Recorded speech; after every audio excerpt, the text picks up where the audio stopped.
بینەرانی بەڕێز سڵاوتان لەبێت. یەکێک لە پرسە هەستیارەکانی پەیوەست بە دۆخی کورد لە کوردستانی تورکیا و چارەسەکردنی ئەو پرسە بریتی بوو لە دەرکەوتنی پارتی داد و گەشەپێدان لە گۆڕەپانی سیاسی تورکیادا. پاش تێپەڕبوونی نزیکی 10 ساڵ بەسەر دەرکەوتنی ئەم پارتەدا و کۆمەڵێک ڕووداوی سیاسی نوێ لە کوردستان و ناوچەکەدا کۆمەڵێک پرسی گرنگ سەبارەت بەم بابەتە دێتە ئاراوە. ئێمە پرسین ئەم پارتە درێژکراوەی مۆدێلی کەمالیزمە لە ژیانی سیاسی تورکیادا یان مش دەبەخشی سەردەمێکی نوێ و دیموکراتیزەکردنی تورکیا و چارەسەکردنی پرسی کووردا. ئەوەی ڕۆڵی هەبووە لە چارەسەندەکردنی پرسی کورد لەژێر دۆخ و دەسەڵاتی ئەم پارتەدا ئەو ڕۆحاداژی کرانەیە کە لە ناو زوربەی پارتە سیاسی و نەتەوەیەکانی تورکیادا هەیە یان تێنەگەشتن و مامەڵە نەکردنی نەگونجاوی کورد لەگەڵ ئەو هەلومەرجە سیاسیە تازانەی کە لە ناوچەکەیە هاتۆتە ئاراوە. باڵا دەستبوونی دام و دەستگای سەرباسی بەسەر ژیانی سیاسی تورکیادا چ کاریگەرێکی هەیە بۆ مامەڵەکردن لەگەڵ مەسەلەی نەتەوایەتی کورد لە کوردستانی تورکیا. بۆ گفتوگۆکردن لەسەر ئەم بابەتە و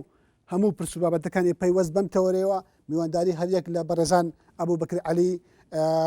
سیاسەتمەدار و نووسار و هەروەها دیار غەریب سکرتێری پارتی چارەسەری دیموکراتی کوردستانمان کردو و بەخێراتنی هەموو لایەکەم. کاک ئەبوو بەکر لە بەڕێستەوە دەست پێەکەم. بەر لە 10 ساڵ لەمەوە پێش ئەم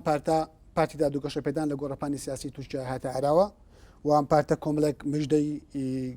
گرنگی ڕاگەیان و گەلێک لە چاودێریش پیان وە بوو ئەم پارتە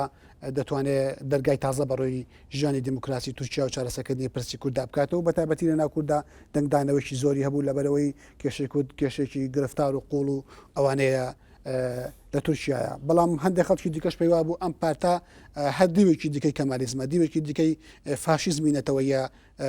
لە تورکیا. من حەزەکەم بۆ چنی تۆ بزانم ئایا ئەم پارتە درێژکراوەی پارتە نەتەوە پەرستەکان و فاشیزمەکانی تورکیایە یا ئومێد بەخشێکی تازەیە بۆ سەردەمێکی تازە لە تورکیا و لە ناو کێشەی کووردا. بەڵێ سەرەتا پیرۆزبایی جەژنی ڕەمەزانەکەم لە بینەرانی NRT لە گەلی خۆمان بە تایبەتی لە گەلی کورد لە باکووری کوردستان پیرۆزبایەکی تایبەتیش بۆ گەریلاکان لە قەندیل و هەموو ئەو شوێنانەی خەباتی لەکەن. من پێم وایە پارتی داد و گەشەپێدان ڕووێکی تری کەمالیزم نییە. دیارە هەر لە سەرەتاوە کۆمەڵێ بەدگومانی بەرامبەر پارتی داد و گەشەپێدان هەبوو کە ئەمە ڕووێکی تری کەمالیزمە. پێم وایە پارتی داد و گەشەپێدان ئاماژەیە بە دابڕان لەگەڵ کولتوری کەمالیزمە ڕەوایەتی خۆی لە دەرەوەی کەمالیزمەوە بەرەمەهێنێ ئەگەر چی لە ناو ئەو دام و دەستگا و دەوڵەتەیە چالاکی سیاسی ئەنوێنە و ممارەسی سیاسەتەکە و دەسەڵاتی بەدەستەوەیەوە کە لە ڕووی مێژوویەوە کەمالیزم بەرەمێناوە. بەڵام ئێمە هەموو زانین کە ئەو پارتە لە مێژووی خۆیان چەندی جار هەڵوەشاوەتەوە. کەمالیزم لە گەشەکردنی مێژووی خۆیان هەمیشە دژی دوو ناسنامە بووە، ناسنامە ئیسلامی لەگەڵ ناسنامی کوردی. دایم سەرکەوتنی کەمالیزم باڵەدەستی و ئایدۆلۆژیا ئاماژە بوو بە پەراوێزکەوتنی ئەو دووە. سەرکەوتنی پارتی داد و گەشەپێدان بەو جۆرە ئاماژەیە بە تێکشکاندنی سیاسەتەکانی ئایدۆلۆژیای کەمالیزم لە پەراوێز خستنی هاویە ئیسلامی کۆمەلگایە. بەڵام ئەم پارتە بمانە بڵین بە تەواوەتی لە ناو کولتوری کەمالیزم و ئەو کۆت و بەندانەی لەسەر ئاستی یاسا و دامەزراوە و سیاست و کولتور و خوێندن و ئەکادیمیا 80 ساڵی کەمالیزم دروستی کردو ئەم پارتە توانیوێتی هەمووی بێتە دەرەوە بە دڵنیاوە نەیتوانیوە لە هەموو ئەو شانە بێتە دەرەوە. ئەم پارتە هەنگاوێکی ناو بۆ پێشەوە چاوێکی لەسەر هێزە تەقلیدیەکانی ناو تورکیا بۆ لەسەر سوپا بووە مجاملەی ئەوانی کردووە ناچار بۆ لە هەندێک هەنگاوی خۆیان هەنەجار پاشەکشە بکە یا هەندێک هەنگاوەکان بە سیستر بنێ بەڵام لە هەندێک شوێنی تریشە بە جورئەت هەنگاوی ناوە. ئەم پارتە ئێستا لە نیوە ڕێگایە بۆ تەواوکردنی بەشتە مۆدێلێکی جیای لە تورکیا بەڵام مۆدێلێکی جیانێ لەو دەوڵەتی کە لە تورکیا دروست بووە ئەوان لە چوارچەوەی بەرژەوەندی یعنی نەتەوەی تورکیا بیرەکەنەوە بەڵام بە دڵنیاییەوە یعنی ئاماژەیە بە تێپەڕاندنی کەمالیژم لانی کەم لە بەرگە تەقلیدیەکەیە ئاماژەیە بە عقلێکی نوێ لە سیاستکردن لە ڕوانینە دەوروبەر لە ڕوانینە کێشەکانی تورکیا بەڵام ئەم عقلە ئەم پرۆژێ ئەم تێڕەونە نوێیە هێشتا بە تەواوەتی لە تورکیا جێگای خۆی نەگرتووە لە نیوەی ڕێگای. بەڵێ کاک ئەبوو بەکر ئەوەی کە ئێمە لە هەڵوەستی ئەم پارتەیە بینیمان بەتابەت سەبارەت بە کێشەی کورد لە کوردستانی تورکیا ئەومان پێڵێکە ئەوەی پارتی داد و گەشەپێدان لە کەمالیزم و لە پارتەنەتەوە پەرستەکان جیاکاتەوە ئوسلوبی مامەڵەکردێتی لەگەڵ کێشەی کورد نەک بە ئاڕاستی چارەسەکردنا بەڵکو بەکارهێنانی ئەو میکانیزمانەیە کە بۆ پاکتاوکردن هەیەی لە سەردەمی ئەم پارتەیە مۆڵەت لە پەرلەماوەری گیرا بۆ ئەوەی کە بە درێژایی ساڵێک سوپا مافی لەشکردکێشی هەبێ بۆ سەر کوردستان و ئەو ڕوبڕووبوونەوە سەربازیانەی دژی پەکەکە و دژی هەرێمی کوردستانی عێراقیش لە سەردەمی ئەم پارتەیە بۆ مەگەر لە سەردەمی بۆڵد ئەجەوید و پارتە نەتەوەپەرستەکانی تری تورکیا بوو بێ ئەمە ئەم ناوەڕۆکە ئەومان پێناڵێک کە ئەم پارتە تەنها ئالێتەکان ئەگۆڕێ بۆ پاکتاوکردنی کورد. نا بە بڕای من شتەکە بۆ جۆرە نییە دیارە ڕاستە ئەو قسانی جەنابتەڵێ ڕاستە لە سەردەمی پارتی دادی گەشە پێدانە لەشکرکێشی هەبوو بۆ سەر سنوورەکانی کوردستان مۆڵەت وەرگرتن بۆ لە پەرلەمان بەس بیرمان نەچێ ئەبێ ئەوە لە چوارچێەوەی ئەو ململانەیە تێبگەین کە لە نێوان پارتی دادی گەشە پێدان و سوپایە هەبوو سوپا فشارێکن لە حکوومەت کە لەگەڵ چارەسەری سەربازیا بوو ئەوەندێ مناگام لێ بوو لەو کاتەیە کە خوێندنەوەکان بێ ئەم ئەکەپەکان مەجالیاندا بە سوپا فەڕمون بڕۆن شانسی چارەسەری سەربازی لەسەر سنوورەکانی زابوو ئەوەنە تاقیکەنەوە و تووشی شکستێکی گەورە بوو سوپا بۆی ئەکەپە بیسەلمێنن کە چارەسەری سەربازی ناتوانێت چارەسەری ئەم کێشەیە بکە ئەم کێشەیە سیاسیە ئەبێت چارەسەری کێشەی بۆ بدرێت ئەم کێشەیە کێشەی ناسنامی نەتەوەیە کە لە ناو تورکایە ڕاست ئەمە بڵێ ئێمە بڕام وابێ کە ئەکەپە پرۆژەیەکی تێر و تەسەری لایە بۆ چارەسەری کێشەی کورد نەخێر پێم وانێ پرۆژەیەکی تێر و تەسەری لایە بەڵام گرنگەوەیە ئەکەپە اعترافی بە ناسنامی کوردی کردووە بە کێشەی کورد کردو لە کوردستانی تورکیا ئەکەپە کۆمەڵێ بەرژەوەندی خۆی هەیە لە کرانەوە بە قازانجی ئەو تەوەژمەی خۆی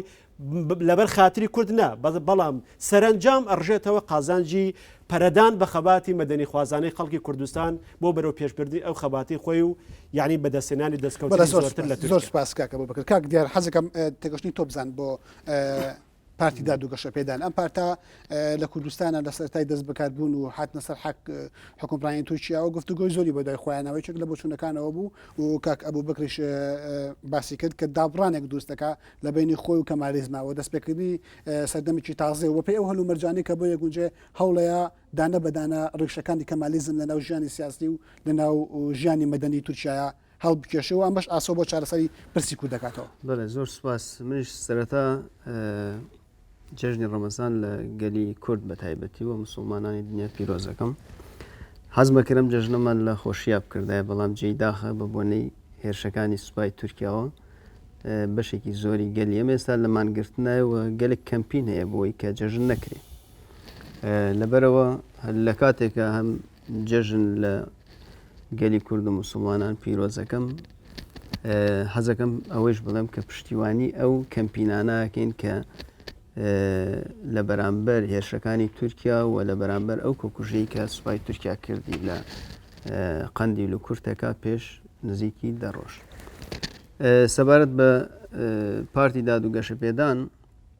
من حەزەکەم هەندێک لایەنگرانە قسە ناکەین بێگومان بۆەوەی کە تۆ بتانی هەر شتێک شرۆڤە بکەی لێکۆڵینەوەی لەسەر بکەی پێویستەکە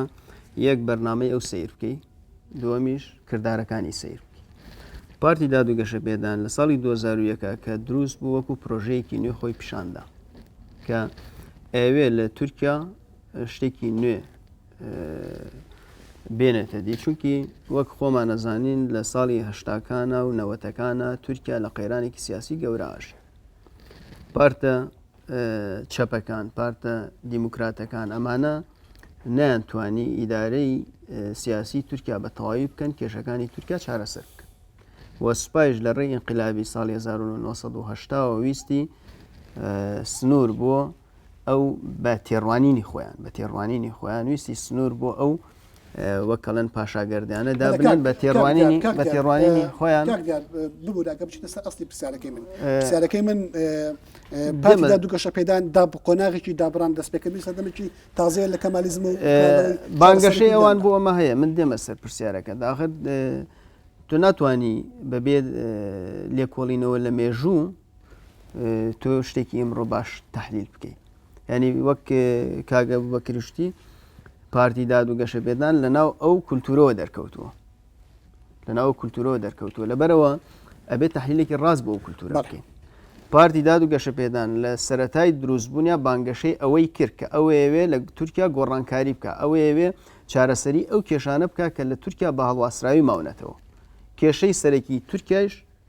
ینی کێشەی ئابووریانەیە گەلێک کێشەی تریانەیە بەڵام دوو کێشەیە لە تورکیا کێشەی گرنگن یەکەم نکۆڵیکردنە لە دینی ئیسلام لە بناوی ئەلمانیەتە دومیش نکۆڵیکردنە لە گێلان لە بن ناوی نەژات پەرستیە. پارتی دادوگەشەپێدان لە ڕوانگەی دینیەکی نوێ یا لە ڕوانگەیەکی لیبرالانە بۆ دین خواستی هەم مەسلەی دینی تێپەڕ بکە ئەو تێگە کلاسیکیە کەمالیە تێپەڕ بکە کە لە تورکیا هەیە و لە لایەکی تریشەوە ئەو پەیامێشی دا بە خەڵکی کوردستان کە ئێمە مەسلەی کوردیش تێپەڕێک. بەڵام دوای 10 ساڵ تێپەڕبوون بەس ئەم بانگەشانەیە ئەگەر ئەمانەی کردووەیاندا. بەڵێ منیش مەبەستمەوەی ئەگەر ئێمە نزیکی 10 ساڵ بەسەر دامەزراندنی پارتی دادوگەشەپێدان ئاڕوە نزیکی 2 مانگ بەسەر 9 ساڵ کەم 2 مانگ بەسەر دەسەڵاتی پارتی دادوگەشەپێدان ئاڕوە ئەگەر ئێمە ماوەیە باش تحلیل بکەین دەتوانین بڵێن لە ماوەی دروستبوونی پارتی دادوگەشەپێدان هەتاوەکو ئێستا و لەو کاتێککە لە دەسڵاتە هەتاوەکو ئێستا نەیتوانیوە ئەم بانگەشەیە لە بواری کردداریە جێبەجێ بکە. ئیدی ئەمە لەوانەیە هەندێک کەس پیان وابێ ئێوێ جێبەجێ بکە بەڵام ڕێگری زۆرن بە تێڕوانینی هەنگاوی بنچینەینەوە بۆ نمونە بوونی پەخشی تەلەڤیزۆنی کوردی تەرەتە شاش و ئازادکردنی زمانی کوردی لە دەرگاکانە گیراوەکانی کورد بە زمانی کوردی قساکەن ئەمان هەنگاوی گرنگنین بە ئاراستەی کرانەوە. بڵێ ئەنی ئێمە بێت ئەو پێشکەوتنانی کە لە دنیا دروست بوون لە کوردستانی شاد دروست بوون ئەوانش لە بەرچاو بگرین. ئەگەر بێت و ئێمە و پێشکەوتنانی کە لە دنیا دروست بوون لە کوردستانی شاد دروست بوون لە بەرچاویان نەگرین ئەو کاتە ئێمە تێکۆشانی گەلی کورد لە باکووری کوردستانە بێئەهمیەتەکەین بێنرخ سەیریەکەین.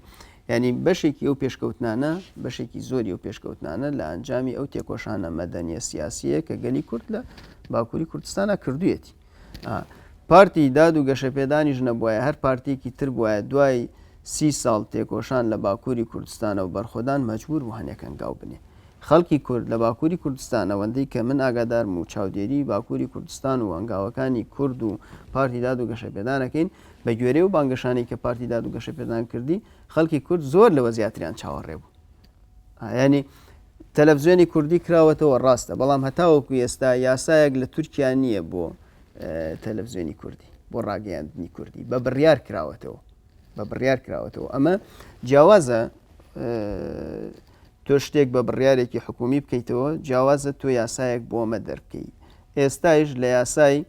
دەوڵەتی تورکیا یاساکانیا یاسایەکی بەو ڕەنگە نییە کە ڕێ بدا زمانی کوردی وەکو زمانێک بۆ ڕاگەیاندن بۆ پەروەردە بەکاربێنێ. ئەمە کێشەیە کە لەوانەیە جەنابتان زۆر جار بینی بێتان ئەحمەد تورکوانە لە تەرەتە سێ کە زمانی ڕسمی دەوڵەتە پەخشی دانیشتەکانی پەرلەمان بڵاوکاتەوە ئەحمەد تورک بە کوردی قسەی کرد یەکسەر پەخشەکەیان بڕی. بۆچی؟ چونکە لە یاسای تورکیا ئەمە قبوڵ ناکرێ زمانی کوردی وەکو زمانێکی ڕسمی لە ڕاگەیانە بەکاربێنرێ زمانی کوردی وەکو زمانێکی ڕسمی لە خوێندنەوە شتانە بەکاربێن. ئەمە یەکێکە لە داوا سەرەکیەکانی گەلی کورد بەڵام پارتی دادوگەشەپێدان ئەوە بەکە ئەو دەستکەوتانی کە ئەو پارتە وەکو دەستکەوت باسێکە بۆ میدیاکانی نزیک لەو پارتە باسێکەن وەکو ئازادی کولتوری و ئازادی میدیای کوردی لە تورکیا بە شێوەیەک لە شێوەکان هەمووی مامەڵەکردنەگەڵ لەگەڵ ڕای گشتی کوردی و بۆ هێورکردنەوەی ئەو هەستان و ئەو ڕوژانەتەوەیە کە لە کوردستانی تورکیا هەیە و باشترین بەڵگەشەوەیەکە ئەو بەرەو پەشتونانە هیچ فۆرمێکی دەستوری و یاسایی بنەڕەتی تورکیای بەخۆ نەبینیەوە تەنها لە چوارچەوەی قەراری کارجێڕیا ماوەتەوە کە ئەوەش هەموو لە حەسەیەک ئەگەری بڕینی هەیە و هەموو لە حەزێک ئەگەری ئەوە هەیە کە کۆتایی پێبێت. یعنی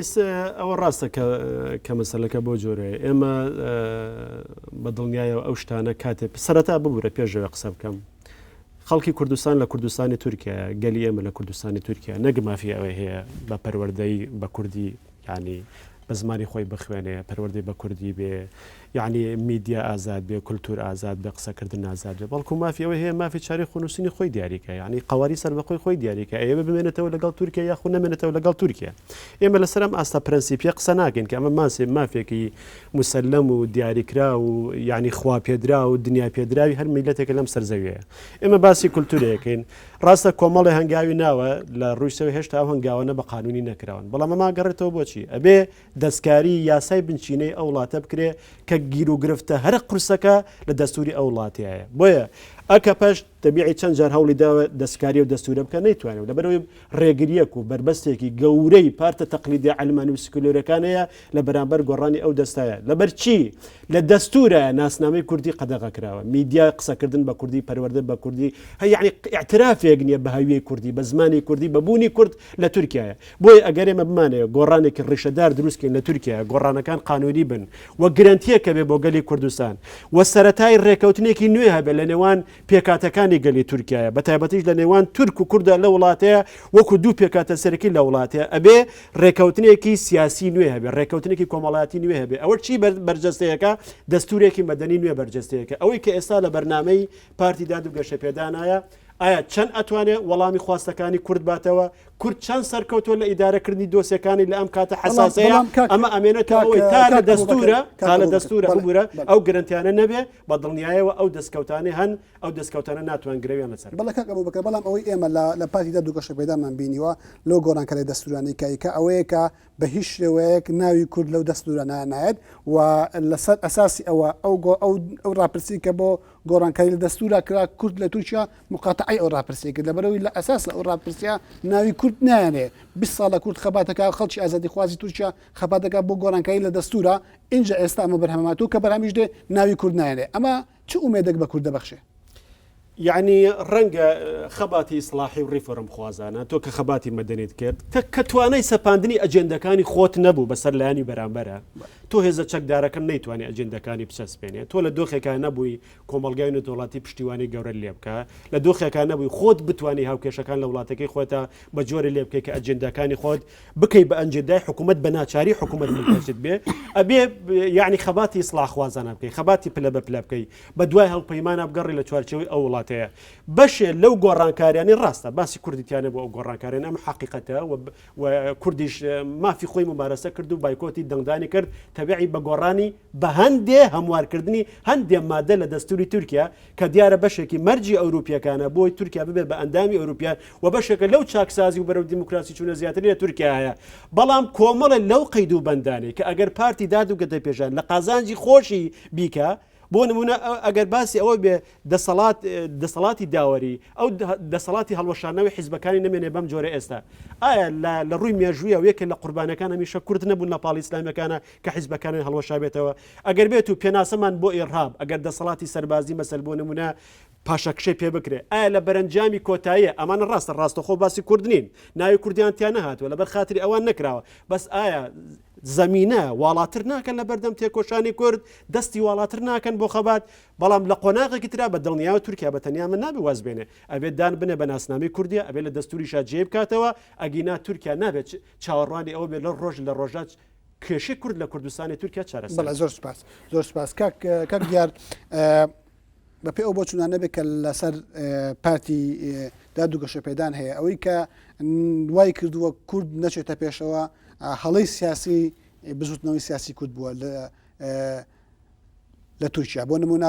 بکەکە ئێستاش بایەخێکی لە ڕادە بە دەربە کوشتنی 8 سەربازی تورکیا هەیە لە کاتێکە تورکیا خاوەنی 1 ملیۆن سەربازە کوشتنی 8 سەرباز لە کۆی 1 ملیۆن سەرباز ئەتوانێت چی لە هاوکێشەی سیاسی کوردستانی تورکیا بگۆڕێ لە باتی ئەمە بێت لەوە بکاتەوە لە ناو پەرلەمان خەباتی سیاسی بکەوە بەمانایەکی تر کۆمەڵێک تاکتیکاتی تازە بۆ بەرەو پێشبردننی خەباتی کوردی بگێتە بەر. بەێ بە ڕای من وانە ینی کورد لە باکووری کوردستانە لە هەر پارچەیەکی تری کوردستان زیاتر گرنگی داوە بە خەباتی سیاسی و مەدەنی ئێمە تاریخی خۆمان سیر بکەین لە باشووری کوردستانە خەباتی پێشمەرگایەتیمان نەبوو لە سەردەمی خەباتی پێشمەرگایەتە هیچ خەباتێکی مەدەنی و سیاسیمان نەبووە یاوەتا مفاوەزاتمان کردو هاتوین لەگەڵ حکوومەتە دانیشتوین یاوەتا لە شاخ بووین لێرە پراویزی خەباتی سیاسی نەبووە بەڵام لە باکووری کوردستان لە باکووری کوردستان دیسانەوە هێمایەکە بۆی کە داد و گەشەپێدان فەزایکی سیاسی وای دروست کردووە لە کورد دەتوانێت لە خەباتی مەدەنی بکات. فەزای سیاسی لە تورکیا پێش داد و گەشەپێدانیش هەبوو کورد لە ساڵی 1989 خەباتی سیاسی و مەدەنی هەیە پارتی هەب لە ساڵی 1989 دامەزرا لە پێش پارتی داد و گەشەپێدانە 4 پارتی کوردی هەبوون کە خەباتیان کردووە بەڵام وەک کاگە وەکروتی ماوە ما گیراون و لە سەردەمی پارتی داد و گەشەپێدانیشە 2 پارتی کوردی گیراوە ئەمە ڕاستیەکی تورکایە. کورد هەوڵی داوە لە ڕێی سیاست خەباتی پارتیەوە خەباتی مەدەنیەوە خەباتی ڕاگەیاندنیەوە زمینە بۆ خۆش بکات. لە ساڵی 92-93ەوە کورد تاکلایەنە ئاگربەستی ڕاگەیاند و هەوڵی داوە بۆەوەی کە بە ئاشتی و بە دیالۆگ کێشە چارەسەرکە. ئەمە خۆشی کۆڵی لەوە ناکەن کاک ئەبوو بەکە داخستنی دوو پارتی کوردی لە سەردەمی پارتی داد و گەشە پێدانە هێمایەک نیە بۆی کە ئەساسن ئەو پارتنیەتێکی باشتر نیە نەخێر هیچ پێوەندی بە پارتی داد و گە پێشەدان و تەبیعی ئێمە محامی پارتی داد و گەشە پێدانین بەس ئەمانەوێت وەکو چاودێرە هیچ پەیوەندی بەوانەوە نییە بەڵکو پەیوەندی بەو دەسەڵاتەوە هەیە کە دراوە بە دادگای باڵای ئەو وڵاتە کە دەستوری ئێستای وڵات پێداوە هەر لەو کاتێک کە پارتە کوردیەکان هەڵۆشانەوە دۆسیە هەڵۆشانەوەی پارتی داد و گەشە پێدان کە پارتی حکومڕانی وڵاتە خراە بەردەم ئەو دادگایە بەشێکیشی لەسەر ئەو هەنگاوە نەبوو کە ناوی بەرامبەر کێشەی کورد کە من لە نزیکەوە ئاگادار بووم فشارێکی وایان خستە سەر کە ئەگەر بێت و ئەو هەنگاوانە بەردەوام بێ چارەنووسی پارتەکە جارێکتر هەڵۆشانەوەی با لە حکوومەتی شابێ لەبەرەوە ئەوە پەیوەندی بە سیاسەتی ئەکەپەوەنی ئێمە بۆی شتەکان وەکو یەک تێبکەین بە پاشماوەی دەسەڵاتی هێزە کۆنەخوازە کەمالیزمەکانە کە هێشتا لە موسساتەکان و دام و دەستگاکانی ئەم وڵاتەیە ماون و دەستوری وڵات نەبووە. من حەزەکەم وەک ڕوونکردنەوە من کاگە بەکرد وەکو کەسێک و دۆستی خۆم سیرەکەم بۆ نوێنەری پارتی دادگەشت سێ ناکەمە و ئاساییە بەڵام پارتی هەدەپ ڕاستە لەو چوارچێوە گیرا بەڵام پارتی داهب لەو دەتەپە لەو چوارچێوان نەگیرە چکە پارتی دەتەپە پارگیرە لە کاتێکا بوو کە دادگای دەستوری کەوتە دەستی پارتی داد و گەشە پێدان لە دوایەوەی کە لە ساڵی 2010 ململانەیەکی زۆر هەبوو بۆ ئەوەی کە سەرۆک کۆماری بدرێ بە ئاکەپە عەبدوڵڵا گول ببێ بە سەرۆک کۆمار ئێوە بۆ خۆتان نەزانن کێشە دروست بوو ئارتەش قبولی ناکرد لەبەرەوە هەڵبژاردننی پێشوەختە کرا و کاتێ لە هەڵبژاردننی پێشوەختە جارێکی تر پارتی داد و گەشە پێدان سەرکەوت ئەو کاتە ئارتەش و حیزبەکانی تریژ مەجبور بوون چونکە بە دەنگ ئەمەی بەدەستێنا عەبدوڵڵا گول بوو بە سەرۆک کۆماری تورکیا واتە لە مەرکەزە سەرەکیەکان ناوەندەکانی بڕیاری تورکیا کە حکوومەتە پەرلەمانە سەرۆک کۆمارە میتە لەگەڵ سوپا ئەمانە ناوەندی ئەساسی تورکیان پێشتر ڕۆڵی سوپا زۆر بوو حکوومەت زۆر شت بێ سوپانەیە توانی بیکە پەرلەمان زۆر شت بێ سوپانەیە توانی بیکە بەڵام یەکەم جار ئاک پارتی پەرلەمانی خستە دەستی خۆی حکوومەتی دروست کرد لە ساڵی 2010 کاتێک ئەو ململانێت چڕ بوویەوە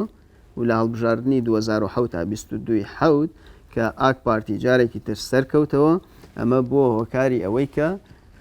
دەستگای سەرۆک کۆماریش بگرێتە دەستخۆی دەستگای سەرۆک کۆماری دەستگایەکی دەستگای سەرۆک کۆماری دەستگایەکی ڕەمزیە لە تورکیا بەڵام ڕۆڵی هەیە لە تەعینکردنی حاکمەکانی محکەمەی دەستوریە ئێستا یەکێ لەو مشکیلانەی کە ناوەندە کەمالیەکانی تورکیا لێ عاجزن گۆڕینی حاکمەکانی محکەمەی دەستوریە ئێستا محکەمەی دەستوریش بەشی زۆری بوون بۆ حاکمانەی کە پارتی ئاکەپە تەعینی لەبەر ئەوە ڕاستە تا 2010 کاگە بەکەرەوەیەتی ڕاستە بەڵام لە داخستنی داواکاری گشتی تورکیا بە ژوێنێت دەقە یاسایە کۆنەکان ئەتوانێت داوای داخستنی هەر پارتێ بکە ئەتوانێت بیکە بەڵام ئەوەی کە بڕیار دەدا ئەوە دەستی محکەمەی دەستوریە ئەوەی کە بڕیارەدا ئەو حاکمانن کە زۆربیان ئێستا ئاکەپن ئەمە کێشەیەکە دێمەوە سەر ئەو بابەتەی کە جەنابەت باس کرد ینی کورد گرنگی داوە بە خەباتی سیاسی و مەدەنی بەڵام ئاستەنگی هەیە ئاستەنگی ئێوە بۆ خۆتان نەزانن لە ساڵی 99 کورد جارێکی تر ئاگربەستی ڕاگەیان هەتا وەکو 2004 بەردەوام بوو 2004 بە دانوستاندن لە بینی ڕێخستنی مەدەنی کوردی و لەگەڵ پەکەکە و چەندین جار لە ڕێی پارێزەرەکانیەوە ڕێبەری پەکەکە ئیشارەت بەوا کاڵێ داوایان لێکردم کە تۆ دەرفەتێک بدە بە ئێمە ئاگربەس با درێژ بێت و ئێمە کێشەکان حەلەکەین دەرفەت درا هەتا وەکو ساڵی 2006 بەڵام 2006 ئەوە بوو دەرکەوت کە لە ڕێگەی بۆ یاخکردنی سژنەوە هێرشێکەیە بۆ سەر کەسایەتی ئەو لە هەمان کاتە پارتی کوردی لە 2005 گیرە ئەو کاتە پارتی داد و گەشە پێدان حاکم بوو ئەمە بوو بەڕەخنە بۆ سەر پارتی داد و گەشە پێدان چونکە پارتی داد و گەشە پێدان لە هەڵبژاردننی پاییزی 2002 کە یەکەم هەڵبژاردن بوو پەیمانیدا بە کورد وتی من هەنگاوە نێم لە دوای هەڵبژاردن ئەو هەنگاوانەی وەک پێویست نەنا ئەمە هەنێک کوردی لێ سارد کردەوە لە 2004 هەڵبژاردننی شارەوانیەکان بوو وتی من تەنیا پەرلەمانم لە دەستایە شارەوانیش هەبێ من نەتوانم هەنگاوی زیاتر بنێم بەڵام لە دوای هەڵبژاردننی شارەوانیش هەنگاوی وەک پێویست نەنا ئەمە ناڕەحەتی کوردی لا بەڵە زۆر سپاس کاک دیار کاک ئەبوو بەکە هەر قسێکە دەبێت لە سەقسەکانی کاک دیار ئەتوانی بڵێ بەس من پرسیارێکەکەم لەم شەوانەیە لە گەڕان بە دوای پارتی دادوگەشەپێدان و لێ دوانە سەرچەکان ناچەوە پێکوتنێکی ئەردۆغانم بینی ئەردۆغان لایچێک لە ڕۆژنامە ئیتالەکانە باس لە کاتی گرتنی عەبدوڵڵا ئۆجالانەکە ئەڵێ ئەگەر من ئەو کاتە لە دەسەڵاتدا بوومایە و پارتەکەی من لە دەسەڵاتدا بووە بێ دوو دڵی عەبدوڵڵا ئۆجالانم بە سزای لە سێدارەدان ئەگەیان لەبەرەوەی ئەو کاتە هێشتا سزای لە سێدارەدان لە تورکیا مابوو و قەدەغە نەکرابوو بەڵام ئەجەوید و کۆمەڵی لە پارتەکانی تر ئەمایان کرد ئەگەر ئەو کاتە لە سەردارە بدرێ ئێستا کەشەکە کۆتایی هاتبوو بەڵێ وەڵامی ئەو پرسیارم بێتەوە ناوبڕێکمان هەیە بینرانی بەڕێز ناوبڕێکمان هەیە و دوای ئەم ناوبڕە بەردەوامی لە پرۆگرامەکەمان